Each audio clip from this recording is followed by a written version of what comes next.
अस्सलाम वालेकुम, good morning. कैसे हैं आप सब लोग? Welcome to our show. मेरा नाम है आयशा यूसुफ और आज मेरे साथ कोई मौजूद नहीं है आपके अलावा। मेरा साथी एंकर जो है मोहम्मद अकबर बाजवा, वो हमारे साथ मौजूद नहीं होंगे, तो आज मेरा और आपका साथ रहेगा। और आज के जो टॉपिक्स होंगे उनका जिक्र कर लेते हैं। आज बात होगी हमेशा की तरह मुल्की सियासत की, इस वक्त क्या सूरत हाल है। PDM इजलास जो है उसमें क्या बातचीत हुई और उसके बाद जब मीडिया में आके उन्होंने बातचीत की है वहाँ के नुमाइंदों ने, जो रहनुमा थे, उसमें क्या क्या हुआ, किसके कैसे एक्सप्रेशंस थे और किसने क्या बात की, किसका कैसा गैर जमहूरी रवैया था, इस पर हमें बात करनी है। इसके अलावा जी इस वक्त पाकिस्तान में जो जानवर हैं उनके साथ किस तरह का सलूक किया जाता है और उनको बचाने के लिए कौन कौन सी NGO सामने आई हैं, उसके बारे में बात करेंगे। हमारे साथ एक गेस्ट भी मौजूद होंगी। मुल्क की मईशत की क्या सूरत हाल है, ग्रोथ हो रही है, नहीं हो रही। अपोजिशन रहनुमा कहते हैं कि मुल्क की मईशत जो है उसका बहुत ही बुरा हाल है, जबकि हुकूमत की जानिब से इसके बिल्कुल अपोजिट बात की जाती है।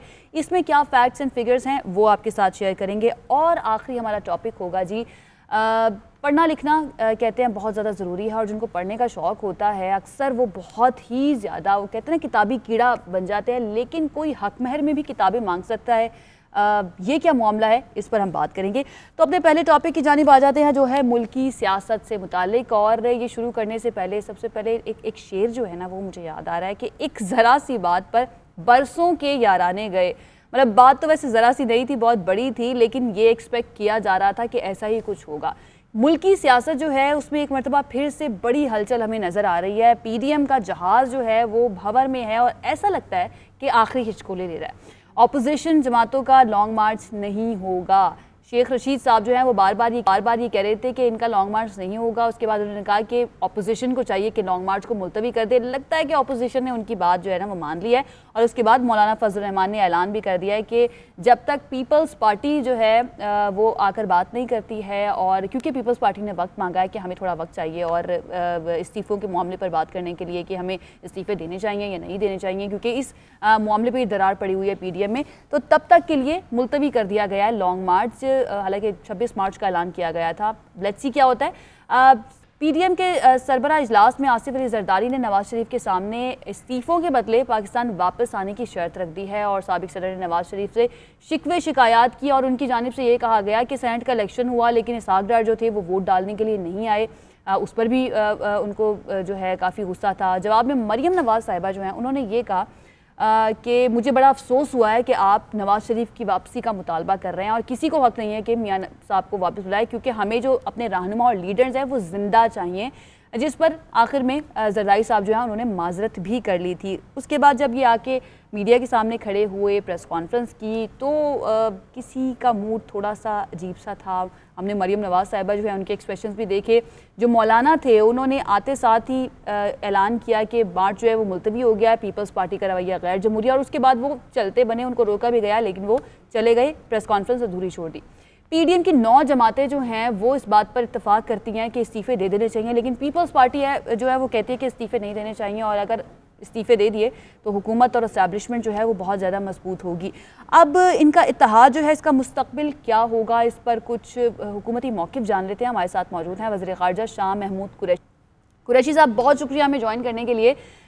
PDM पाकिस्तान डेमोक्रेटिक मूवमेंट जो है मेरे ख्याल से अब बन चुकी है पाकिस्तान डिलेड मूवमेंट। इख्तलाफात अब हमें खुलकर नज़र आ रहे हैं कि सामने आना शुरू हो गया। आप क्या समझते हैं, इनके इख्तलाफात की वजह क्या है?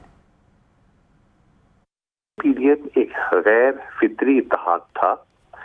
इनमें कोई कदर मुश्तरक नहीं है, इनका मंशूर एक नहीं है, इनकी सोच एक नहीं है, इनका झंडा एक नहीं है, इनके इंतखाबी निशान एक नहीं है। हाँ, कुछ मफादात थे जिन मफादात के तहत ये जमा हुए, लेकिन आपने देखा कि आज इनका इंतशार, जो अंदरूनी इंतशार था, वो खुलकर सामने आ गया और इख्तलाफात बड़े वाज़े हो गए। अब जरदारी साहब ने शर्त लगा दी कि इस्तीफे तब देंगे जब नवाज शरीफ साहब वापस तशरीफ लाएंगे।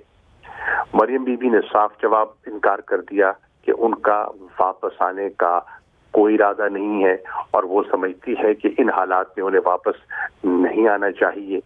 फिर आपने ये भी देखा कि मीटिंग के दौरान बहुत एक दूसरे पर नुक्ताचीनी हुई।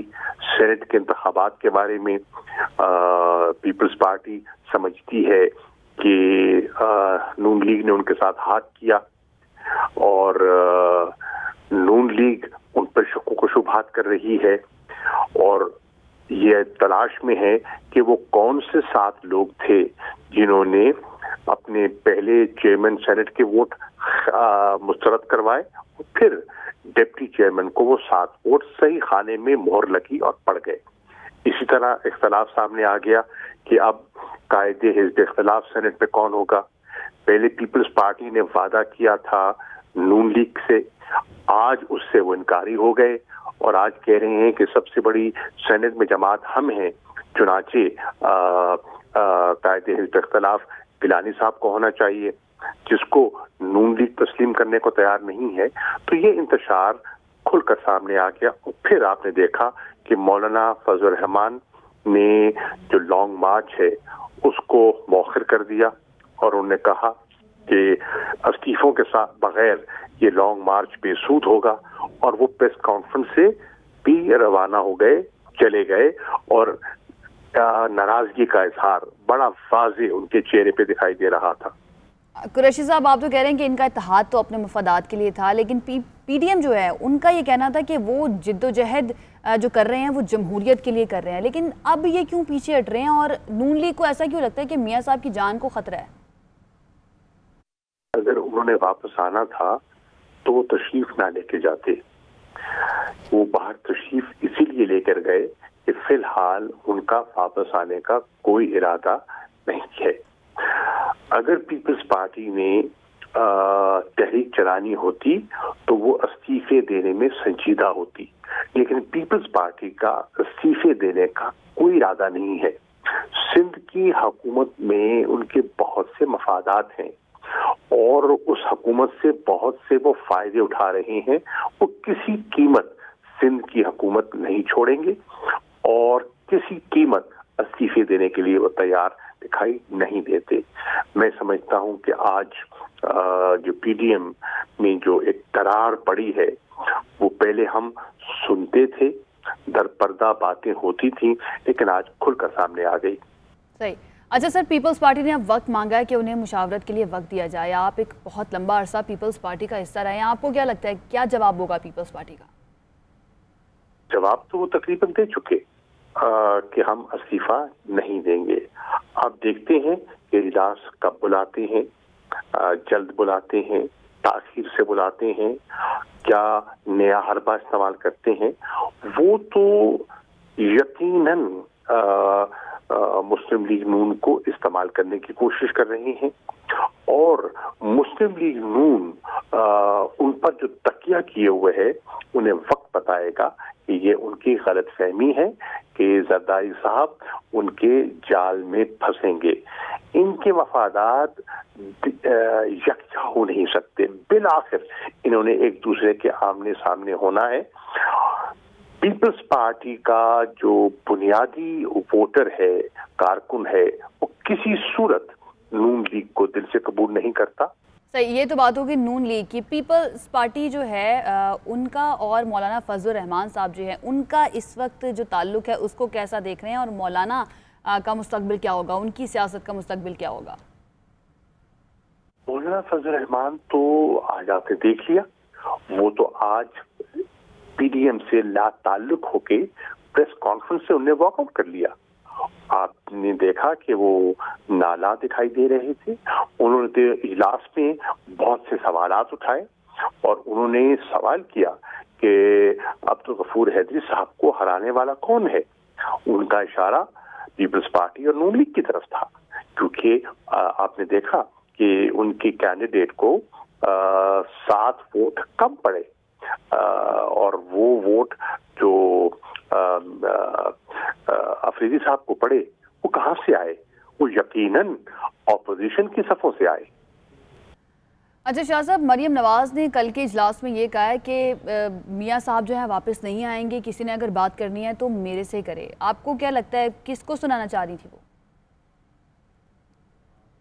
ठीक है, राब्ता हमारा हो गया। शाह महमूद कुरैशी साहब हमारे साथ मौजूद थे और उनकी जानिब से यही कहा गया है कि मौलाना जो हैं उन्होंने कल वॉकआउट कर दिया। पीपल्स पार्टी ने अपना जवाब ऑलमोस्ट दे दिया है, जबकि नून लीग जो है उनको बहुत ज़्यादा तहफ़्फ़ुज़ात हैं। और जो शाह महमूद कुरैशी साहब है वो यही कह रहे थे कि ये इनका जो इत्तेहाद था ये बहुत ही गैर फितरी था और अपने अपने मफादात के लिए इन्होंने एक टेम्प्रेरी इत्तेहाद बनाया था और बिलाखिर जो तहफ़्फ़ुज़ात थे वो भी सामने आना शुरू हो गए हैं। ये बातें शुरू से ही की जा रही थी कि पीपल्स पार्टी जो है उसकी जानिब से कुछ हरी झंडी जो है ना वो दिखाई जा सकती है। तो पीपल्स पार्टी का इस पर क्या मौक़िफ़ है ये जान लेते हैं। शाज़िया मरी साहिबा ने हमें ज्वाइन किया है। शाज़ी साहिबा बहुत शुक्रिया हमें ज्वाइन करने के लिए। पीपल्स पार्टी ने मोहलत मांगी है और इस्तीफ़ों पर जवाब के लिए कहा है कि हमें थोड़ा सा वक्त चाहिए, लेकिन तासुर ये आ रहा है कि जो फूट थी वो अब सामने आ गई है, तहफ़्फ़ुज़ात जो थे वो अब सामने आ गई है। हम लोग क्या समझे, आवाम क्या समझे, क्या PDM ख़त्म हो गई है?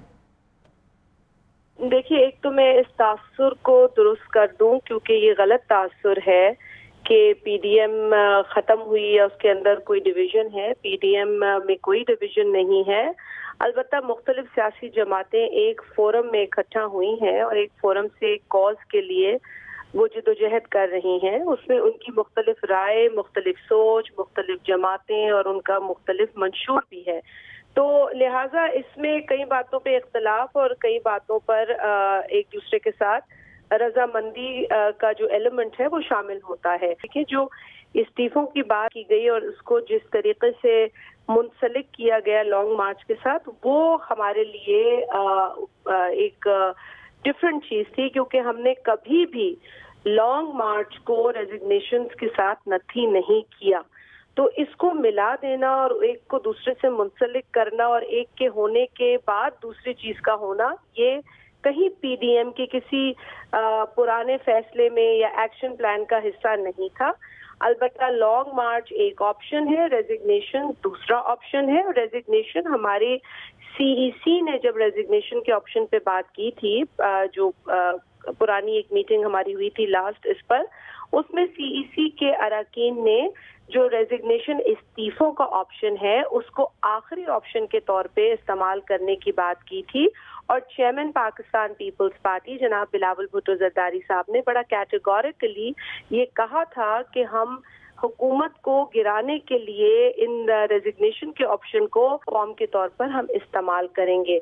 तो ये तो ऑन रिकॉर्ड उनका बयान है, लेकिन चूंकि ये बात कही गई कि जी पहले रेजिग्नेशन दें और फिर लॉन्ग मार्च करें, तो इस चीज के लिए ना हमारी CEC के साथ मुशावरत हुई थी, ना हमारे अरकान को ये बात पता है, क्योंकि ये एक नई बात की गई है इस मीटिंग के अंदर। तो लिहाजा चेयरमैन साहब कोई अकेले फैसला नहीं ले सकते, उनको ये तमाम चीजें अपनी जमात की जो सेंट्रल एग्जीक्यूटिव कमेटी है उसके पास ले जानी होती हैं और उनसे जो मशावरत होती है उसके नतीजे में जो भी फैसले होते हैं उस पर हम काम करेंगे, करते हैं, ये हमारी रूटीन है। सही। मैम, आप कह रही हैं कि ये तासुर जो है ना गलत है कि PDM टूट गई है, लेकिन आपको नहीं लगता कि कल जो मीडिया से बात कर रहे थे, मौलाना का जो रवैया था, उसके बाद मरियम नवाज की जानिब से जो ये कहा गया कि किसी को हक नहीं है कि मियाँ साहब को वापस बुलाए, किसी ने बात करनी है तो मेरे से करे, आपको नहीं लगता कि अगर इस तरह का रवैया ना होता इन दोनों जमातों का और दोनों रहनुमाओं का तो ये तासुर भरता ही नहीं? देखिए, मौलाना साहब को अगर प्रेस कॉन्फ्रेंस में नहीं आना होता तो मौलाना साहब प्रेस कॉन्फ्रेंस में नजर ही नहीं आते। वो प्रेस कॉन्फ्रेंस में आए, उनको जितनी बात प्रेस कॉन्फ्रेंस में करनी थी, क्योंकि वो PDM के सरबराह हैं और सरबराह की हैसियत में जो हमारे ऐलानात होते हैं PDM के मुशावरत के बाद, वो मौलाना साहब ही करते हैं। आपको याद होगा आखिरी ऐलान ये किया गया था उनकी जानिब से कि जब इमरान खान ने अपने ही तय एक इजलास बुलाकर और एतमाद का वोट लेने के लिए गैर सियासी और गैर आईनी तरीके से जो इजलास बुलाया था, तो उसका हमने बॉयकॉट किया और मौलाना साहब ने इस बॉयकॉट का ऐलान किया। तो मौलाना साहब ने इस बात का भी ऐलान किया कि लॉन्ग मार्च के हवाले से क्या फैसला हुआ है। उसके बाद वो चले गए। मेरा ख्याल है वो दीगर सवालात नहीं लेना चाहते थे, तो वो उनकी मर्जी है, लेकिन बतौर PDM के सरबराह उन्होंने जो ऐलान किया वो अपनी जिम्मेदारी निभाते हुए किया।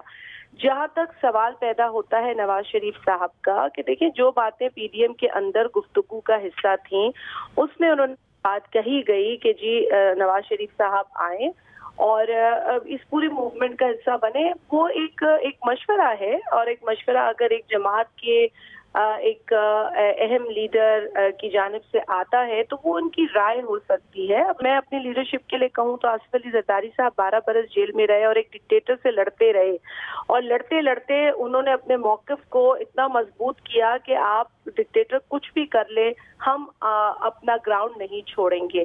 तो यकीनन हर शख्स अपनी बात करने का हक रखता है और दूसरा शख्स जो है या जो लोग हैं वो अपना मौक़िफ़ रखने के भी अहल होते हैं और उनको हक हासिल होता है। नो कॉन्फिडेंस इमरान नियाज़ी के ऊपर 3 मार्च को आ चुका था।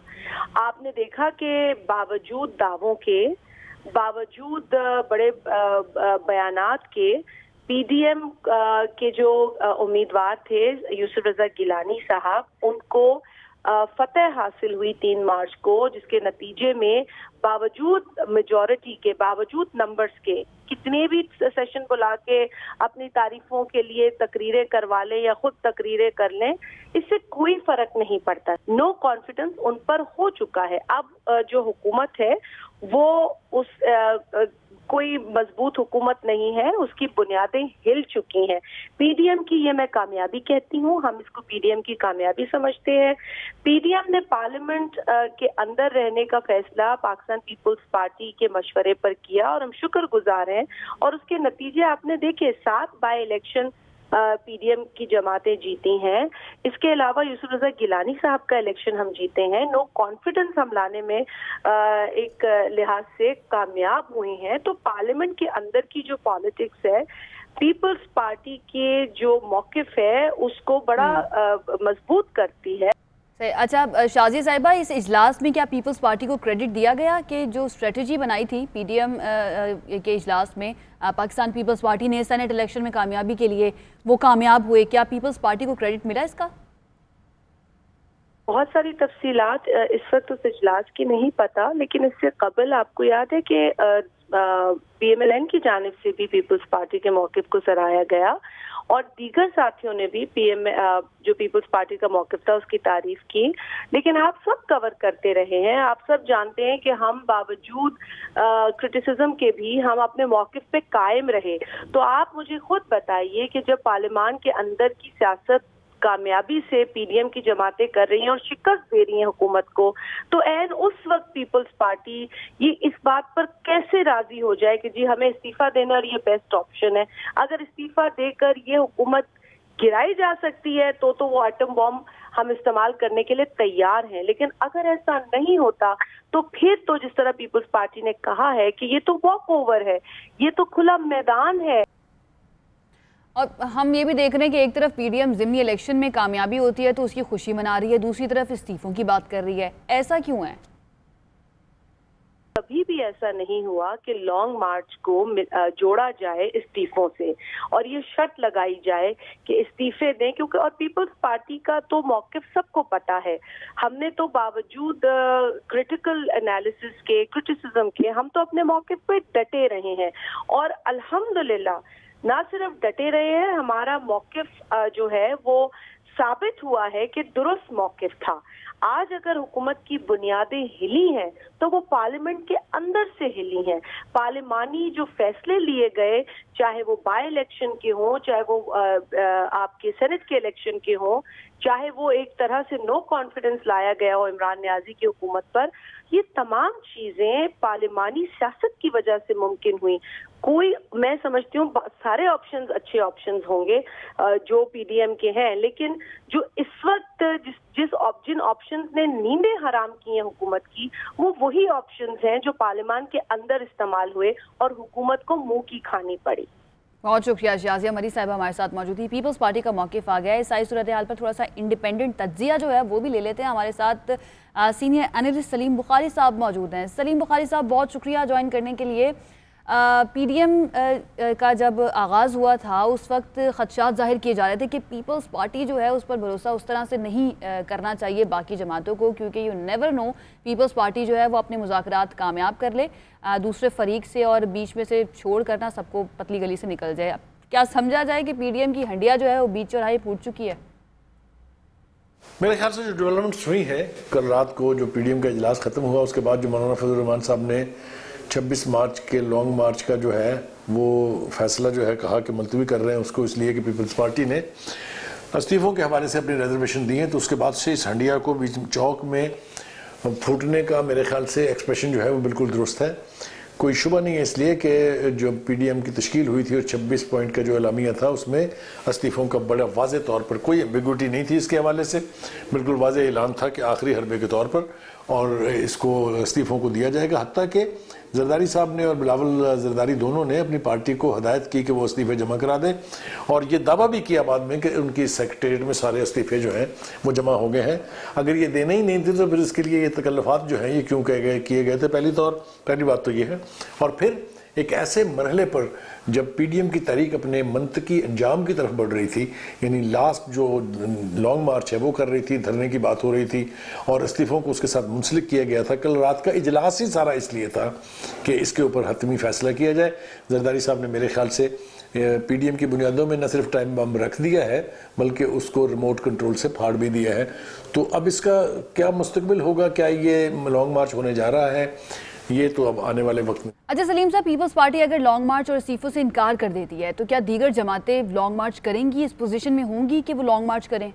देखिए, पीपल्स पार्टी एक बहुत बड़ी स्टेक होल्डर थी इसलिए कि सिंध में उसकी हुकूमत है और नेशनल असम्बली में उनके काफ़ी लोग जो हैं वो MNAs हैं, तो स्टेक होल्डर तो वो थी और यही सोचा जा रहा था कि चूँकि पहली मरतबा PMLN और पीपल्स पार्टी एक प्लेटफॉर्म पर इकट्ठे हुए हैं तो इनकी जो तहरीक है उसमें शिद्दत आएगी और शिद्दत आई भी। मैं समझता हूँ कि जितने जलसे किए पीडीएम ने, जितनी जुलूस निकाले, जितना कुछ प्रेशर उन्होंने हुकूमत के ऊपर डाला, वो यकीनी तौर पर एक कामयाब सियासी मुहिम जो है करार दी जा सकती है। कोई इसमें दो राय नहीं है कि हुकूमत बुखलाहट का शिकार थी।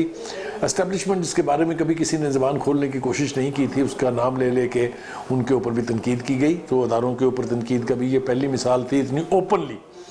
तो मैं समझता हूँ कि ये अब पीपल्स पार्टी अगर इसमें से निकल जाती है तो बाकी की जो 9 जमातें रह जाएंगी उसके लिए बहुत बड़ा ये चैलेंज है कि वो कोई इफेक्टिव मार्च कर सकें या हुकूमत को जो है वो डिफेंसिव पर डाल सकें।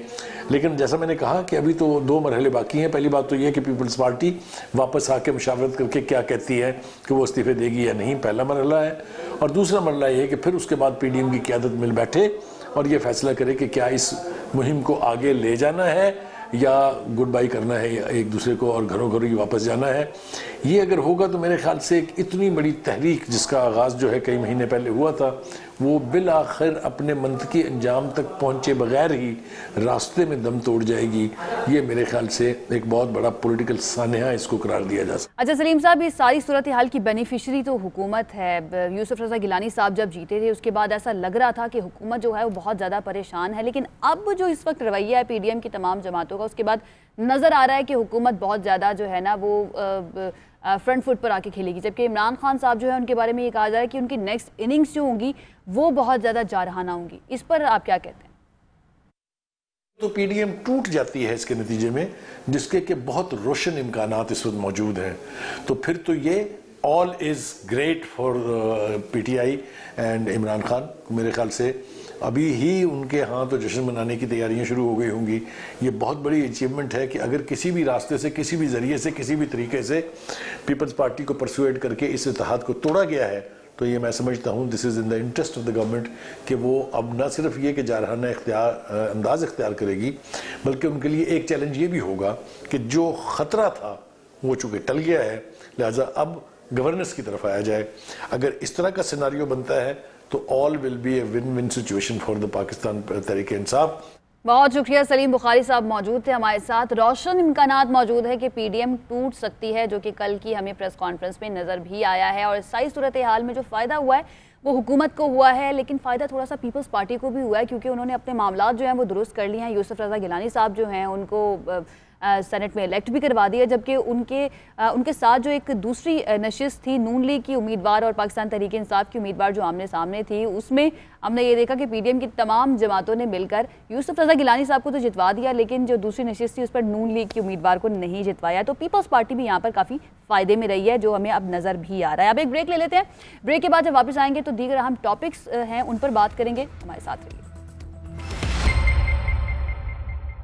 ब्रेक के बाद खुश आमदीद। अब जिस टॉपिक पर हम बात करने लगे हैं वो इंतहाई अहम टॉपिक है, इंतहाई अहमियत का हामिल है, क्योंकि वो है हमारे रवैयों से मुतालिक। इस्लाम से हमारा ताल्लुक़ है, इस्लाम सलामती का दीन है और ये दीन जो है इंसानों के साथ साथ जानवरों के हुकूक़ और उनसे हुस्न सलूक का भी दर्स देता है। लेकिन अफसोस की बात यह है कि जब हम अपना रवैया जानवरों के साथ देखते हैं, ज़्यादातर लोग तो हमारे सर जो हैं वो शर्म से झुक जाने चाहिए, लेकिन ऐसा नहीं होता है। जानवरों की बात करें, उन पर जो जुल्म होता है, हम ये देखते हैं कि गधे जो हैं उनके साथ एक गाड़ी जो है बांध कर उनके ऊपर इतना ज़्यादा बोझ लाद दिया जाता है कि उनसे चलना भी मुश्किल हो जाता है और एंड में सारी ज़िंदगी उनको इस्तेमाल करने के बाद जब वो बूढ़े होते हैं और उनके पास बिल्कुल भी ताकत नहीं बचती है कि वो अपना बोझ भी उठाकर चल सकें, तो उनको सड़कों पर मरने के लिए छोड़ दिया जाता है और उनकी ज़िम्मेदारी उठाने के लिए कोई भी तैयार नहीं होता। ऐसे में एक NGO सामने आई है जिसका नाम है टॉड्स वेलफेयर सोसाइटी और इन्होंने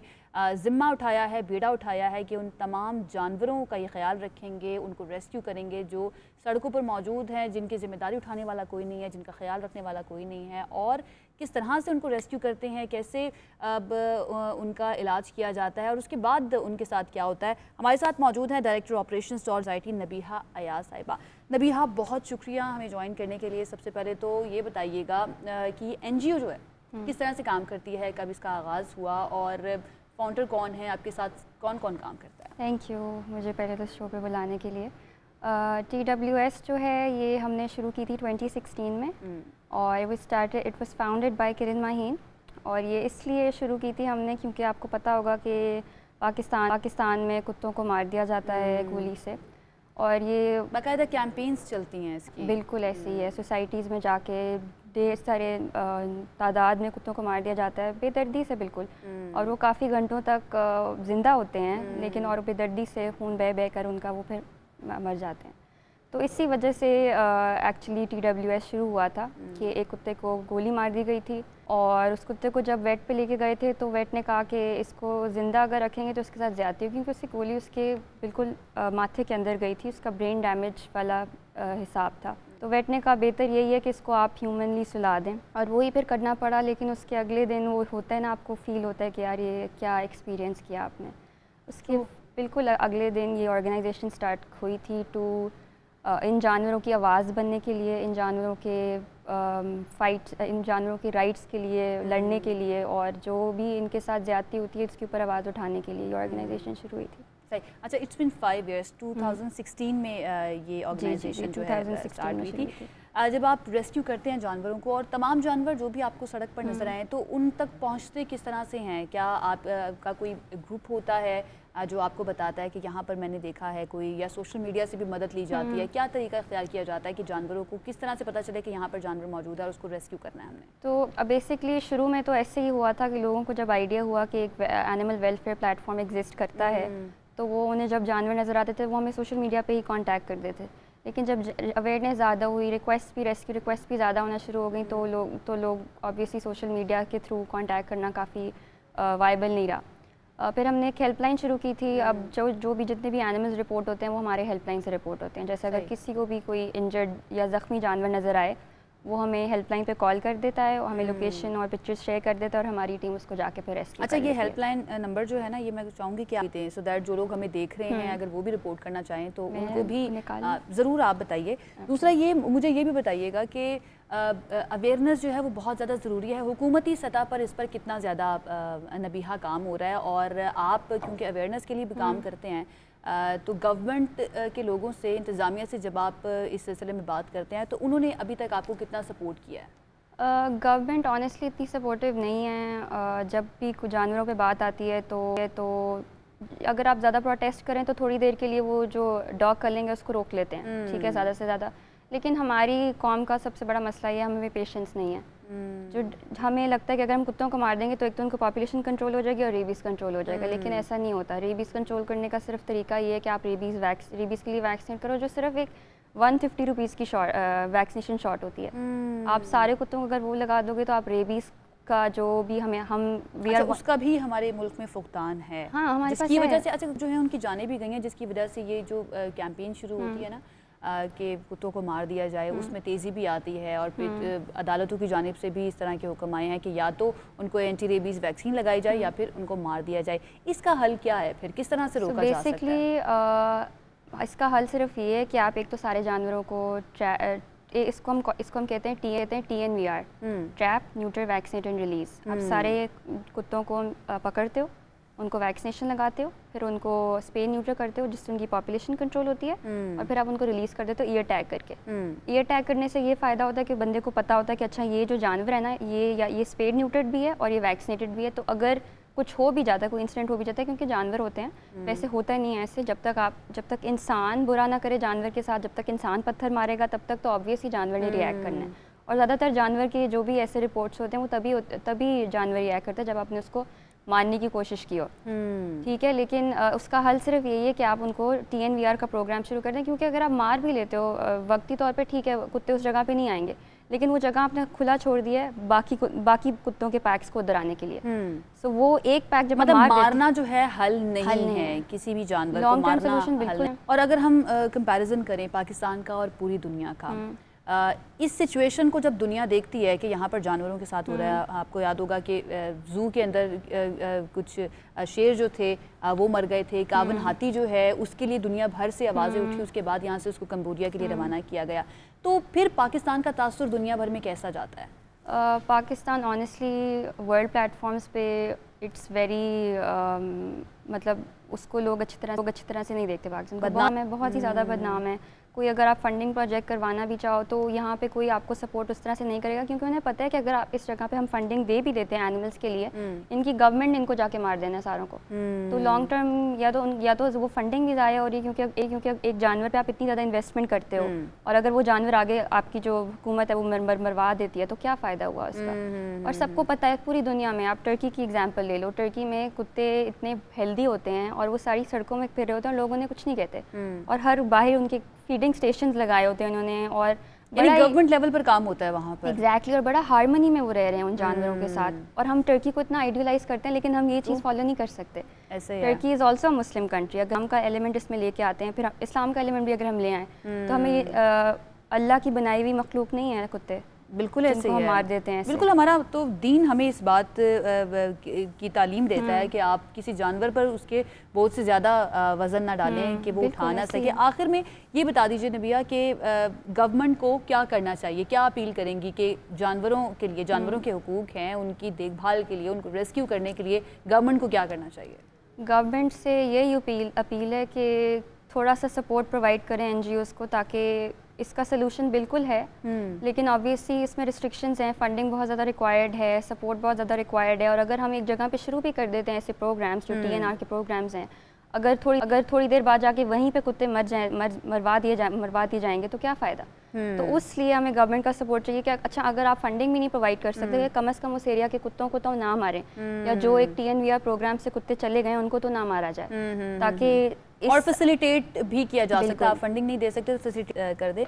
इसे आप से मैं कहूँगी कि आप वो नंबर निकाल लें सो दैट आप लोगों को बता दें। और जनाब ज़रूरी ये है कि आप ज़्यादा से ज़्यादा जो जानवर हैं अगर आपको नज़र आ रहे हैं सड़कों पर, तो आप उस नंबर पर जो अभी नबिया बताने लगी हैं उसमें इन लोगों को बताइए, ये लोग आएंगे, वहाँ से उनको ले जाएंगे और उसके बाद उनको वो शॉट्स भी लगा दिए जाते हैं एंटी रेबीज़। हाँ जी, सब तो बहुत ही आसान होगा इस तरह की कैंपेन्स की कि कुत्ते को मार देना चाहिए, इसकी ज़रूरत ही नहीं पड़ेगी। नबिया क्या नंबर है बता दीजिए?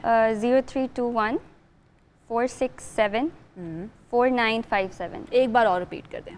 0321 467 4957। बहुत शुक्रिया। नबिहा अयाज हमारे साथ मौजूद थी। नबिहा, बहुत अच्छा आप लोग काम कर रहे हैं, अल्लाह ताला आपको इसका बहुत अजर देगा और आई होप कि जो देखने वाले हैं वो भी आपको फंडिंग इसी तरह से देते रहें और इसी तरह से आप लोग काम करते रहें। बहुत शुक्रिया हमें ज्वाइन करने के लिए। अब एक ब्रेक ले लेते हैं जी। ब्रेक के बाद जब वापस आएंगे तो बहुत से अहम टॉपिक हमारे साथ हमारे पास मौजूद हैं, उन पर हमें बात करनी है। तो ब्रेक लेते हैं, स्टे विद अस। ब्रेक के बाद खुश आमदीद। अब कुछ बात कर देते हैं मुल्की मईशत की। कोरोना की सूरत हाल, उसके बाद जो पूरी दुनिया की मईशत है वो बैठती हुई हमें नज़र आ रही थी, लेकिन उसके बावजूद पाकिस्तान के बारे में ये कहा जा रहा है कि पाकिस्तान की मईशत सबसे कम मुतासर हुई है, जो पाकिस्तान की एक कामयाबी कहा जा सकता है। बहरहाल मईशत एक ऐसा मौजू है जहाँ पर हिसाब किताब जो है वहाँ पर 2+2 वाला नहीं होता, कुछ इशारे मुस्बत होते हैं तो कुछ मनफी होते हैं। हतमी तौर पर नहीं कहा जा सकता कि आने वाला वक्त जो है वो कैसा होगा। इसलिए हम उमूमन जो है अपोजिशन और हुकूमत की मईशत के हवाले से जो बयानात हैं, जो बड़े बड़े तजादात हैं, वो देखते हैं और उनकी जानिब से जो बयानात दिए जा रहे हैं उसमें क्या बातें हैं। क्योंकि अपोजिशन हमेशा ये कहती है कि मईशत का बुरा हाल कर दिया हुकूमत ने, हुकूमत हमेशा ये कहती है कि हमारी जैसी मईशत तो चलाने वाला कोई नहीं है। फिलहाल अच्छी खबर यह है कि रवा माली साल के पहले 7 माह जो हैं वो बड़ी सनतों की पैदावार में 7.85 इजाफे के साथ ये शुरू हुआ है साल, जो कि बड़ी अच्छी बात है। अद्वियात, chemical, textile, fertilisers, automobile, food beverages और तंबाकू की सनत की पैदावार में इजाफा देखा गया है। इस वक्त क्या सूरत हाल है मुल्क की मईशत की? हमारे साथ मौजूद है माहिर मईशत खुर्रम शहजाद साहब। खुर्रम साहब, बहुत शुक्रिया हमें ज्वाइन करने के लिए। सर, ये बताइएगा कि इदारा शुमारियात जो है वो ये कहता है कि रवा माली साल के पहले 7 माह में लार्ज स्केल मैन्युफैक्चरिंग सनत की ग्रोथ जो है उसमें इजाफा हुआ है। क्या इदारा शुमारियात के आदाद शुमार और मुल्क की मईशत की सूरत हाल में आपको कोई तालमेल नज़र आ रहा है? पहली बात तो यह है कि ऑफकोर्स ग्रोथ हो रही है और मैन्युफैक्चरिंग सेक्टर में मोमेंटम बन रहा है और उसकी एक वजह भी है कि पिछले कोई 7-8 महीने, बल्कि पिछला कोई अगर आप 2 साल देख लें तो 2 साल में ग्रोथ जो है ज़्यादातर मैन्युफैक्चरिंग सेक्टर में नेगेटिव रही है। उसकी वजूहत भी हैं। उसकी वजूहत ये हैं कि जो शरह सूद है वो 13% से भी ज़्यादा थी और उसके अलावा जो है कॉस्ट ऑफ डूइंग बिज़नेस, यानी कि काम जो है वो बिज़नेस करने की जो कॉस्ट है वो बहुत ज़्यादा थी। यानी कि जो भी कोई बिज़नेस लगता है या फिर वो कोई काम करता है तो ओवरऑल उसकी जो कॉस्ट होती है, चाहे वो रेंटल्स हों, सैलरीज हों, ये शरह सूद हो या और दूसरे प्रोसेसेस एंड आपको ब्यूरोक्रेटिक इश्यूज़ होते हैं जिसके थ्रू उनको गुजरना पड़ता है। उसमें टैक्सेस भी हैं, उसमें डॉक्यूमेंटेशन भी, बहुत सारी चीज़ें हैं। खुर्रम साहब, चमड़े की मसनूआत, इलेक्ट्रॉनिक्स और लकड़ी की मसनूआत की जो पैदावार थी उसमें बड़ी कमी हुई है। इसकी वजह क्या है? क्या शहरियों की क़ुव्वत ख़रीद कम हुई है या कोई और भी वजूहत हो सकती हैं? उसमें कुछ एरियाज़ ऐसे हैं जिसमें जैसे इंटरेस्ट रेट्स नीचे आए और थोड़ा सा रूम मिला और इकॉनमी खुलना शुरू हुई। उसमें कमोडिटीज़ में आप देखें, ऑटोज़ में, सीमेंट में और फर्टिलाइज़र में, स्टील में, बहुत सारी कमोडिटीज़ में इजाफा हुआ है। डिमांड साइड की बात करें, जब डिमांड बढ़ती है तो नेचुरली फिर मैन्युफैक्चरिंग पे एक इम्पैक्ट आता है कि जी आप उस डिमांड को पूरा करने के लिए जो है वो प्रोड्यूस करें। तो देखें, जहाँ आप बात कर रहे हैं ऑफ कोर्स कुछ ऐसे एरियाज़ हैं जहाँ पे डिक्लाइन भी नज़र आया है, बट ओवरऑल जो ग्रोथ ड्राइव हो रही है वो ऑफ कोर्स लार्ज स्केल के थ्रू हो रही है और उसकी वजह से हमने देखा है कि मोमेंटम बन रहा है। होपफुली मोमेंटम चलता रहे क्योंकि आगे आने वाले दिनों में महंगाई में इजाफे का खदशा है। ऑयल प्राइसेस ऊपर चल गई हैं, इसकी वजह से बिजनेसेस या फिर जो कंजम्पशन है हमारी वो नीचे आ सकती है। आखिरी सवाल खुर्रम साहब, हुकूमत ये दावा कर रही है कि मुल्क की मईशत बिल्कुल ठीक जा रही है, हम बिल्कुल सही काम कर रहे हैं और दरामदाद और बरामदाद में फ़र्क जो है वो भी कम हो रहा है। आप क्या समझते हैं, उनका ये जो दावा है इसमें कितनी हकीकत है? नहीं, ये बात ठीक है कि आगे जो है महंगाई, रमज़ान में आपको पता है ज़्यादातर जो है फूड में जो है महंगाई हमें नज़र आती है और फिर सप्लाई में भी प्रॉब्लम्स होती हैं और हमारे यहाँ जो अभी महंगाई का जो एक दौरा रहा है पिछले 1.5-2 साल में, वो उसकी बड़ी वजह फूड ही रहा है। तो रमज़ान में ही मेन इशू है कि चीनी की कीमतें और वीट की कीमतें या फिर जो बेसिक आइटम्स हैं उनकी कीमतें ऊपर जाती हैं। फ्रूट हैं, सब्जियां हैं, दालें हैं, हर चीज़ की कीमत ऊपर चली जाती है। पता नहीं ये रमज़ान में हमारे यहाँ ख़ास तौर पर क्यों होता है, हालांकि होना नहीं चाहिए। लेकिन ये है कि इसको कैसे कंट्रोल किया जाए। अभी गवर्नमेंट ने एक पैकेज अनाउंस तो किया है, बट ये एक बड़ा मसला है कि ऑयल प्राइसेस का बढ़ना और फिर उसके बाद गवर्नमेंट की फाइनेंसिस पे उसका इम्पैक्ट आना, फिर गवर्नमेंट की बोरोइंग बढ़ सकती है, बोरोइंग की वजह से रुपये पे प्रेशर आ सकता है। हालांकि रुपये अभी स्टेबल हुआ है, बल्कि थोड़ा इंप्रूव हुआ है डॉलर के अगेंस्ट, जो कि हमारे लिए अच्छा है। आने वाले दिनों में महंगाई में जो इम्पोर्टेड महंगाई होती है उसमें कमी की जो है वो तवक्को है। तो मेरे ख्याल में ये थोड़ा सा क्रिटिकल एक फेज़ है जिसमें गवर्नमेंट को बहुत एक्टिवली काम करना होगा। बहुत शुक्रिया, खुर्रम शहजाद साहब हमारे साथ मौजूद थे। वक्त कम है जिसकी वजह से मजीद उनसे बात नहीं हो सकी है। तो उनका ये कहना है कि ओवरऑल जो मुल्क की मईशत है वो दुरुस्त समत में गामजन है। सिर्फ अब देखना ये होगा कि रमज़ान में क्या सूरत हाल बनती है, क्योंकि हम माजी में देखते हैं कि रमज़ान जब भी आता है तो खाने पीने की अशाया खुरनोश जो है उनकी कीमतें बहुत ज़्यादा हो जाती हैं। अब पैकेज तो अनाउंस किया गया है काबीना के इजलास में, लेट्स सी के होता क्या है। इसके साथ ही वक्त जो है वो ख़त्म हो गया हमारे शो का। कल एक मरतबा फिर से हाजिर होंगे कुछ नए अहम टॉपिक्स के साथ। तब तक के लिए अपना ख्याल रखिए, मुझे इजाज़त दीजिए, अल्लाह हाफ़िज़।